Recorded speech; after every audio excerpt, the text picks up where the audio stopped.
సర్కారు బల్ల ఏరితే ఫీజులుండవు, యూనిఫామ్లు బుక్కులు అన్నీ ఫ్రీగానే ఇస్తారు, పగటిలి భోజనాలు కూడా పెడతారు.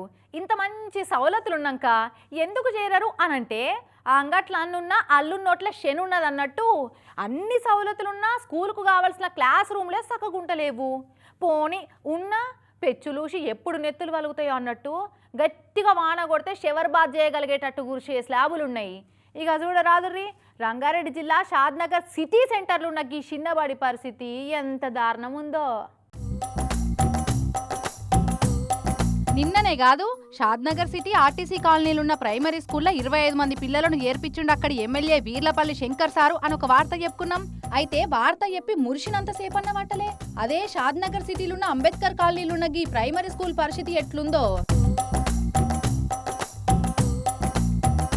పందికొక్కులు దోడితే ఎక్కడికక్కడ ఊసొచ్చిన బండలు, వాన కొడితే కురిసే స్లాబు, గోడల పొంటి నీళ్లు గారిన మరకలు. అసలు ఈ రూమ్ లో కూర్చొని చదువుకునే పరిస్థితి ఏమన్నా అవుపడుతుందా పిల్లగాళ్ళు?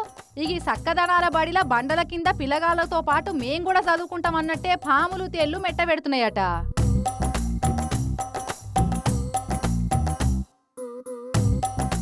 పట్నం నడిబొడ్డునున్న సర్కార్ బడి గింత దారుణంగున్నా పట్టించుకున్న పాపానే పోతలేరెవ్వలు అని మస్తు బాధపడుతున్నారు అక్కడి పబ్లిక్.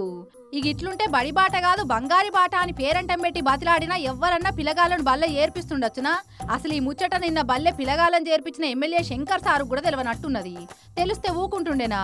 నారు పోసినోడు నీరు పోయడా అన్నట్టు ఈ పాటికే రిపేర్లు ఏపిచ్చేటోడు కావచ్చు. కావలసినన్ని కొత్త రూములు కట్టించడో ఏదన్నా ఉపాయం చేస్తుండే కావచ్చు. చేస్తాడు ఎమ్మెల్యే గారు ఇటువంటి పనులు తప్పకుండా చేపిస్తాడు. పేదోళ్ల పిల్లలు బాధపడుతున్నారు అని ఎరకైతే అస్సలే చేశాడు సారు.